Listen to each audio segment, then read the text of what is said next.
Mr. Swoon himself, the old calypso singer, Frank Sinatra.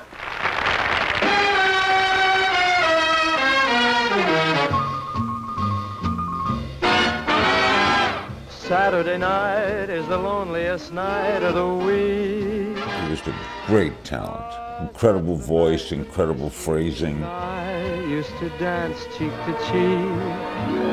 I don't mind Sunday night at all. There's never been a pop singer like him. Come to call, and Monday to Friday go fast.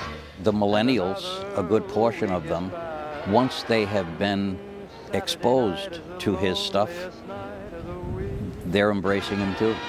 I sing the song that I sang for the memories I usually see. 100 years from now, they'll still be playing Sinatra. Until I hear you at the door, until you're in my arms once more. Saturday night is the loneliest night of the week.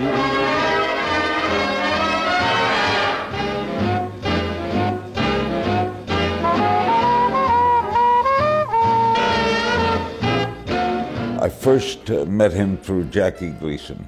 Jackie Gleason was a big friend of mine. He had gone to Miami to do his shows, and I worked in Miami. And I did a television show, and I also did a nightly radio show from 9 to 12. And Jackie asked me once what was impossible for my radio show, and I said Frank Sinatra to sit down with me for 3 hours. This was like 1964, maybe 63, 64. Sinatra was the biggest name in the world, and he didn't do interviews. Jackie said, well, what night does he was at the Fontainebleau singing?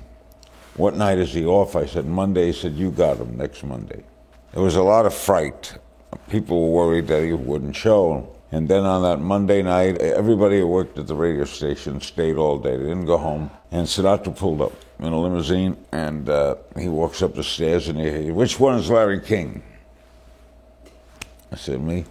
And we walk into the studio, and we're going to do 3 hours live. And how was I going to begin? I mean, this intensely popular man. And all I said was, good evening, my name is Larry King. My guest is Frank Sinatra. Why are you here? Saturday night is the loneliest night of the week. So I started to play a tune that I knew was one of Frank's favorites, that he had just recorded a few years earlier, called How Insensitive, Bossa Nova by Joe Beam.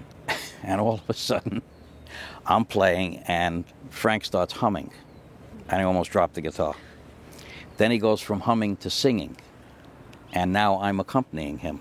And it was as though we rehearsed it. It ended perfectly, and he looked across and he said, that's terrific, kid. I sing the song that I sang for the memories I usually see. And then in '82, when I abandoned my performing career, because the business had taken a major turn away from the type of music that was my strong suit, I started producing television. By then, Frank trusted me implicitly, and he would say to me, listen, if you're not shooting a show on such and such a date, it would be great if you could come with me. I could use your help and this and that. And that began to happen more and more often. We were sitting having some booze one night, and he said, you know, I know you're busy doing television and you're doing film and stuff like that, he said, but I really like having you with me, and I think it would be terrific if we could make this a permanent thing.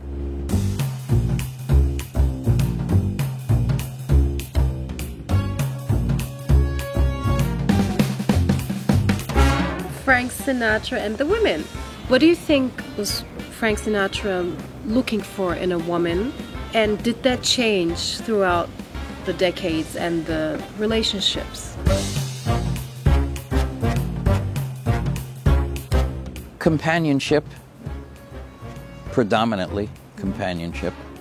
It didn't hurt that all of his wives were gorgeous. He was married to Barbara longer than any of the other women that he was married to. He was married to Nancy Sr., obviously, 1939. Divorced her somewhere around 51 or 52, around the time I was born. Ava Gardner was the Angelina Jolie of her day. And ironically enough, I asked Nancy Sr. time about that. And she said, you know, it was a very, very difficult decision for me to grant him a divorce because he was still, except for that one portion of our relationship, an extremely devoted husband and an extremely devoted father. He just couldn't help himself sometimes. And she said, but the fact is, he always came home to me. Here's a little peek into what a tough lady she still is, God bless her, she's still alive. She said, the only reason that I not only entertained but actually granted him a divorce is because back in those days, fooling around on your wife and family, it was in all the papers and everything else, it was beginning to hurt him professionally. Mia Farrow, to an extent, pursued Frank more than Frank pursued her. He was 50, I think she was 21 or 22. He even said to me candidly one time in retrospect, he said, hey, I knew it wasn't going to last, he said, but for however long it was going to last, I was having a ball. The ironic part of it is that the through line, despite him being very much in love with Barbara, the constant in his life remained Nancy Sr. They spoke frequently. There were times where I would take him to visit her with Barbara's permission. Sometimes Barbara was not aware of it. Didn't matter. She was there for him when he was struggling to become somebody. The Mafia. The underworld. I mean, it's still talked about now, and you know, there's always fascination, obviously, with the underworld. Sure. And Frank Sinatra's connection to it. How much of it is true?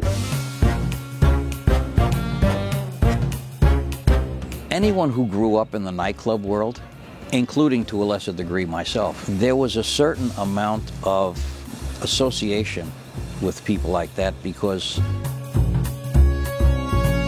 they are the predominant group that owned most of the nightclubs. And Frank was fond of saying, I hung out with mob guys to an extent because that's who owned the nightclubs, and that's where I was getting my work. Everybody, Jimmy Durante, Crosby, everybody. He said, the fact of the matter is, if Cardinals and Monsignors owned the nightclubs, then I would have been hanging out with Cardinals and Monsignors. It just didn't work out that way.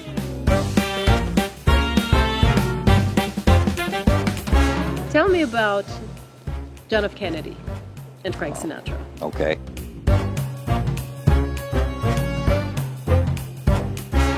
It's after he became the president that Bobby thought it was going to be a problem. You know, Frank's association with the underworld and that. Okay. They actually remained friends, but not visibly for the public, because the general public at that point in time, I don't think, was aware that a lot of the initial Kennedy fortune came from Daddy running booze during Prohibition with the same guys that Bobby was thumbing his nose at.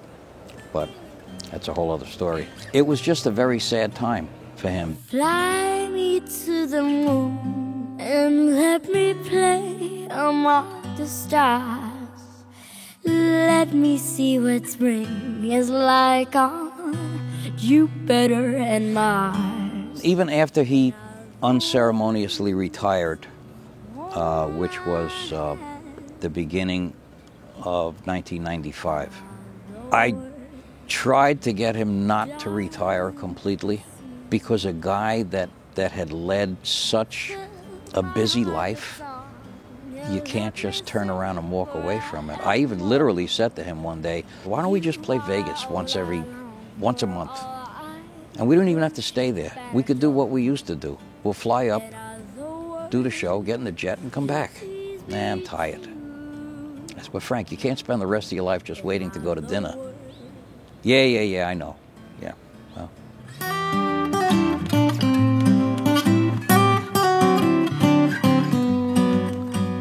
You did have the last major interview with Frank Sinatra. I did. When was your last conversation with him? The last conversation with him was at a party.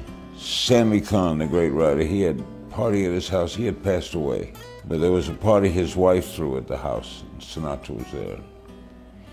And then he was at I saw him at Don Rickles' birthday party.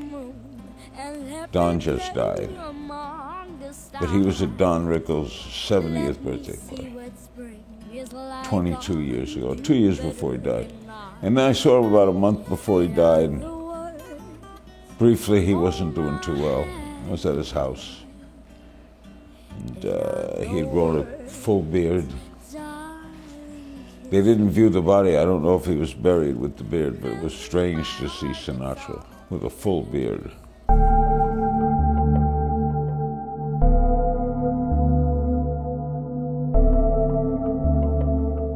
I had lunch with him that afternoon, Thursday, by the pool. He was fine. And then Thursday night, I wandered away from my own dinner party to call the house just to check on him. And he was already in the beginning of an episode. And so I told Vine, who was his Gal Friday housekeeper, she was with him 30 years, you need to call an ambulance. I got to check with Barbara. I said, okay, never mind. I called his main doctor, left my own dinner party, ran to the hospital, and when I got to the triage unit, they were working on him feverishly. So he was in the middle of having a major heart attack. And so I did my best to keep him calm.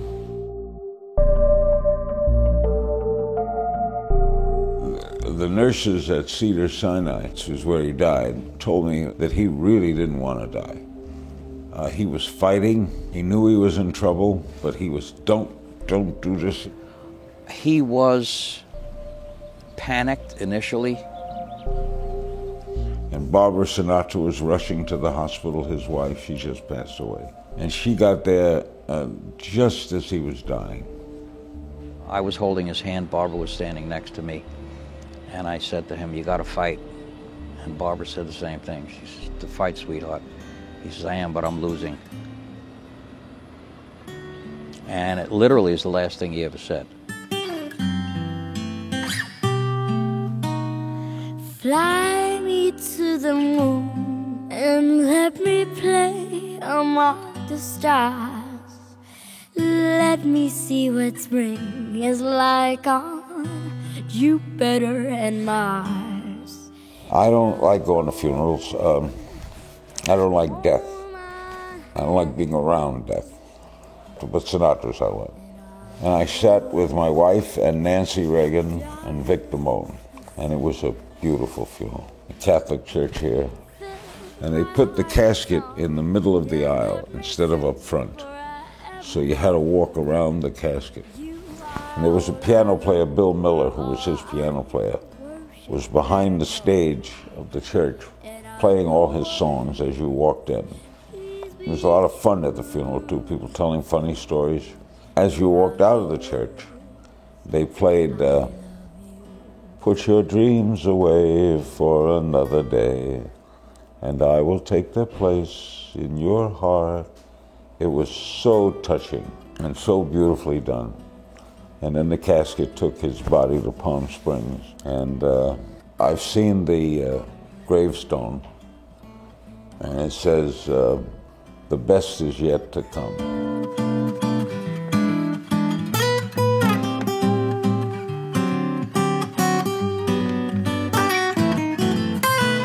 Fill my heart with song and let me sing forevermore.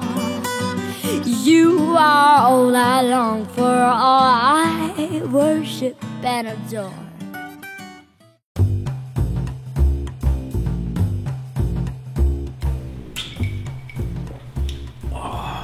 Jeez, Tony, did you make this?